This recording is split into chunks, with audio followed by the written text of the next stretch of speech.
So as you can see, we're not in the shop. We're in Houston, Pasadena, Texas, which is a suburb of Houston on like the southeast side. We're hooking up with Kraehmer, and Kurt is a professional monster truck driver and also a big fan of the Disney Nautilus, which is how we all came to be together. So I'm picking up a boat from him, and he promised a tour of his monster truck. The challenge is... rainy. It's nasty out, like thunderstormy nasty out. No, you can't see anything out the back, but there is a monster truck in the parking lot. But we're gonna go inside, see if we can find him, and maybe take a look at a truck.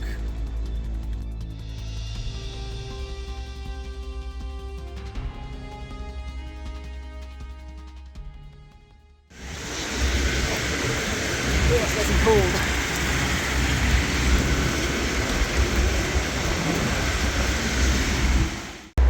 So we're here with Kurt Kraehmer, and you're a professional monster truck. This is all I do. That's all you do. That's all I do. This is not, a lot of people think it's a weekend hobby or something I do in addition to a regular job. Some people are like that, but this is all we do. All I do is monster trucks. It's something I wanted to do ever since I was a little kid. That and crew on a submarine. So unfortunately, the monster truck thing ended up working out. But yeah, so this is literally all I do. How do you get into being a monster truck driver? Do you just like build it yourself, or you get hooked up with teams, or how does that work? Yeah, some people do that route. They build it themselves, and then you got to work in getting with different promoters to get work. But myself, I just got on with an existing team. This is the Hall Brothers team. They've been around since, well, they started in '87 and have had the then Dodge sponsorship since 2001. And it's one of the longest reigning sponsorships in motorsports. A lot of people don't know that. What had happened was I started working at Caterpillar, and I started to learn big machinery and hydraulics. And then what had happened is I got laid off because of the downturn in the economy. It's like 2008-ish. Yeah. Everybody felt that. Yeah. And then what had happened, I used my workforce retrain to get my CDL Class A, which is important because, as you may notice, we're sitting inside of a 53-foot race hauler. Right. So you need your CDL. That's a key thing I tell anybody wanting to get into monster trucks. Get a CDL, get some truck driving experience, because all independent teams, anybody looking to get in the monster truck industry, you need to be able to transport it. And most of them are transported in rigs like this. You need a CDL Class A. So I drove truck for a while, and Hall Brothers was hiring, and then they took me on. I started all the way at the bottom. I started by sweeping the floor and learning the trucks. Each one of our drivers starts at the bottom, and they work their way up to the top. You start by sweeping the floor. You start by learning the trucks, learning the mechanics, learning how they operate, how to fix them, how to fix them in a hurry, because a lot of times in races you're in between two different event elements, and you got to get them back out there. You don't want to miss an event element. It kind of looks bad, and we keep ourselves as a professional team, work our way up. We have a ride truck. Our key step into driving the race trucks is driving a ride truck. A ride truck has a 440 cubic inch big block in it with seats in the back, and it can operate. The key thing to that, race trucks, you're only operating a few minutes, honestly. Right. Your total drive time is only a few minutes. So the ride truck operates all day. You're in that for 8 hours, just giving rides. So you get acclimated. That gets you acclimated to the size, the rear steering. Some people may not know, especially in the Dodge tribe and some of my RC community, that they steer from the front and the rear. We can get into that in a second. So it gets you used to the front and rear steering, the general size of it. Then we start doing static displays, and then once you've shown proficiency operating a race truck and our show truck, then you start doing dealership car crushes, which we do a lot of those, and then eventually they'll feel comfortable enough to put you in a race, and then you're off to the races. Wow. And is the whole way that this is paid from the proceeds of races and sponsorships, or? Yeah, it's pretty much, and that's one of the key things about the Hall Brothers. They pay us, they're a professional team. I just get a salary, and they get their money from sponsorships, from all the displays we do, to what we get paid out at the races. So between all of that, they're able to give us a nice steady salary, and we get by, and it's a pretty fun deal. Oh, nice. So mostly this is like an advertising thing for people, right? Like it's a platform for them to get their name out. It is. We're one of the only few motorsports with some of these major sponsorships. Between our main one is Ram Trucks.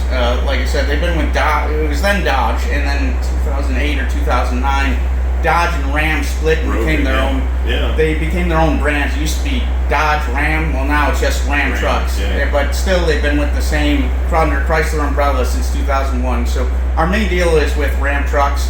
And we do a lot of displays for them. Obviously, Raminator is our flagship name, and then we got Ramunition. I also drive Ramunition.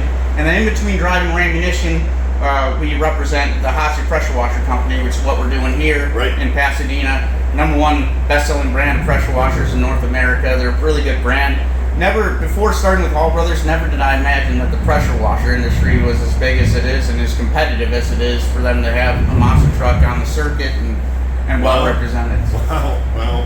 And do these monster trucks, does each one kind of have its own personality, or are they all kind of the same, just with different stickers on them? They, as far as general construction, they're relatively same. The dimensions are relatively the same. Our trucks tend to have a little bit longer wheelbase than, let's say, a Feld or standard truck, just because when the Hall Brothers were designing this set of chassis, they were doing a lot of long outdoor straight line races, so longer wheelbase gave you a nice stable. Yeah. But now, most of the stuff we do now is inside these indoor arenas, and we've done some stadium stuff, but we're on an arena tour now. Been doing arena tours for the last few years, and that's tight inside stuff. You're operating inside hockey dashers, so sometimes the longer wheelbase can be a hindrance when you're trying to make tight turns, but we still make it work. So a couple weeks ago, I landed my first ever Monster Jam racing win out in, where were we? Tupelo, Mississippi. Okay. So that was pretty cool. It's a big win for Hotzi, and to win at Monster Jam is huge because you've got some of the best racing there. So it was pretty cool. And you said you had your gear out here, eh? Yep. This is an example of some of the safety gear we wear. We have a SFI 15 fire suit. This is over standard for what most teams require. It's heavy duty, really thick, and it will keep you safe in the fire. Always important is our Hans device head and neck restraint system, and that will attach to your helmet here. This is a stylo helmet, carbon fiber, really lightweight. A lot of people think that they're motorcycle helmets. There's a big difference between race helmets and motorcycle helmets. For one, these have a little bit more flame resistance to them. Motorcycles, you're more on high speed impact. These are for low impact, lightweight. And what will happen is your Hans device will hook to your helmet here, and it doesn't allow you much side to side visibility, but it keeps your neck getting neck injuries. And shoes, also fire resistant, not fireproof, fire resistant, and gloves. A lot of people tend to get in the habit of not wearing gloves, and it's a really bad thing when you do, because if you don't have your hands, it's hard to unbuckle stuff and get out in a hurry. Oh yeah. It would be super interesting to see the truck with its transport tires on. How big are the transport tires? They're sitting outside. They're about 2.5 foot tall, not too big. That must look really funny. It does. We like to say it makes skip leg day tires, as it were. But inside our hauler here, we're pretty self-reliant as far as parts. We got our spare shock shafts. Those are rear shock shafts. We're in the process of changing our shock shafts up a little bit, but we have shock shafts. What will happen in transport, the truck will sit here on these ramps during transport. And then its tires will sit, this is actually pretty interesting. Back here our custom jack will sit, and two tires will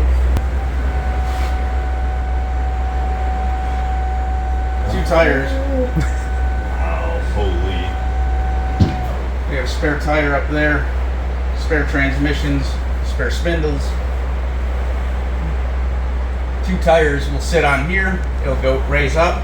Two tires roll in underneath, strap them down, and you're ready for the road. And you got some RC trucks up there too. Yes. Yep. We have a deal with Horizon Hobby. Oh yeah. And they supply us. They'll give us some trucks to run around and exhibit, and we just honestly just to take them to the arenas and run them around in between shows. Yeah.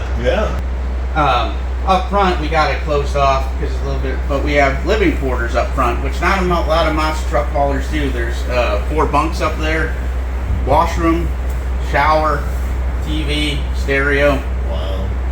sink, everything you need to keep a couple guys on the road, just the regular RV tanks.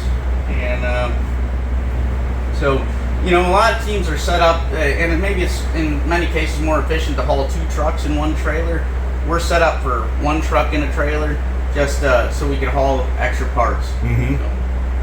And pretty much every square inch of this is stuffed with spare parts and everything we need on the road. The ride truck uses a 440 cubic inch Chrysler engine. Right. Okay. Big block. Our race motors, they're a 565 cubic inch Hemi. They're a little over 2,000 horse. They're pretty massive. And our two other display trucks, one uses the tried and true 426 Hemi with a blower on it. The other one uses a 528 crate Hemi with a blower on it. So we're actually now getting in the process. Some cool stuff's coming now with the big push on fuel efficiency in the auto industry. Some of our trucks are being equipped with the all-new Hurricane engine that's coming out, the inline twin turbocharged 6-cylinder. So that's going to be unique. That's coming. So. Oh my gosh! So there's some muscleheads are going to have a coronary when they find out they lost 2 cylinders. Yeah, but they're coming. There's already a battery-powered truck out there. The Bigfoot's got a battery-powered truck. I was going to ask. I'd be willing to bet that's going to be coming pretty quick. And actually, you'd think that would actually be good because you guys are all about torque, right? Yep. Not so much horsepower. That and what we deal a lot with and problems with is in arenas you have air quality issues. Oh yeah. And recently this year, Feld Motorsports, which runs Monster Jam, has required us to switch to EFI, so that's been a learning curve. So right before the season we switched to electronic fuel injection, and that was an effort not only to cut down on fuel usage, but their thought being is it reduces air quality problems inside arenas. A lot of these older arenas don't breathe as well. The newer ones, they have a lot of ventilation and stuff. Right. Yeah, so now it's an air quality deal. They made a switch to EFI, which also improved the drivability of the trucks. I tend to like it. It's made the truck smoother as far as, we used to be like, with our big Hemis, it used to be like driving with a switch. It was either everything or hard. It's hard to modulate unless you drug a little brake.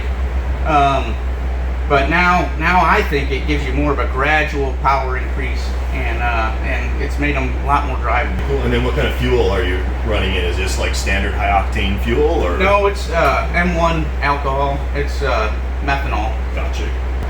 But since the switch to EFI, we burned a whole lot less. I mean, we're using, I think, I'd like to say, at least by half. Half?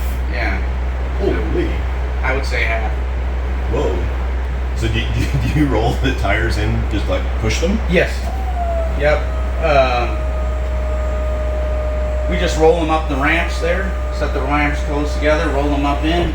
2 tires roll up on the lift, that goes up, and 2 roll in underneath. They're really not that heavy as long as they stay upright. If they flop over on their side, well, then it becomes a different problem. Yeah, I would imagine.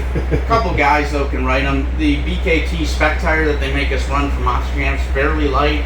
I'd like to say our Firestone setup is about 875 pounds when we weighed them once on a pallet scale. These, I think they're 600. Per tire. Yeah. They made the BKT rule because they wanted to cut down on ultra large lugs, because then you tend to dig down to the dirt and get down to the arena floor, and then a lot of times we're over hockey ice. Sometimes they don't even take the ice out, believe it or not. They'll put plastic and plywood and then the dirt on top of it. And a lot of times you dig down the ice, you ruin the ice, and arenas don't like that. So they came up with the spec tire, which has a little bit lighter lug on it than let's say any open tire that you can make. And like, we've had some good, nice cut pleated tires that are really good for digging, but they don't want that in the arenas. They want you digging down the floor, donuts and such. So they came up with this tire, which they're a really light tire, but they don't hold up well for things like car crushing and things like that. So we make our bread and butter in these. We race because we have to, and because we like racing. But our bread and butter is doing these static displays, whether it's a static display If we're talking a Ram dealer, we'll go out, and it depends what they hire us for. They might book the ride truck, so we'll give rides all day. They might book a car crusher, which is a race truck, and we'll come out there, and at a set time, they'll have some crushed cars for us. We'll run over the cars very carefully, and we'll crush cars for them. And all that's to bring people to the dealerships. Yeah. You want them to realize what the dealer has, and like we like to tell a lot of people, they might not sell a lot that day, but you're letting people know where that dealership's at, what they kind of have. And Ram, it's a big deal to Ram to get folks out to dealerships, as you can imagine. Amazing, the whole world. That's all Ram. That's pretty much 100% Ram trucks. Now we have some trucks. Yeah, it's like torrential downpour going on outside. Which is hard to demonstrate with a camera. Of course. Yeah, this is focusing on the wind. Had an awesome time with Kurt. He gave us a little tour of his Nautilus. You're going to see that on next week's video because we're just going to tune it up. Basically just install the cylinder for him and get it going. But we really wanted to help him out because this thing is going on tour all over the United States. He brings it with him. He's going to run it at like hotel pools and stuff like that. So that's going to be super cool. We did not get a chance to tour the Hutsy monster truck because it was pouring rain. And we very thoughtfully neglected to bring umbrellas or jackets. So we're going to try and fight our way back home. It should be about an hour drive through Houston rush hour. So Hopefully an hour drive. we'll see. Yeah. All in all, though, still super cool. Yeah.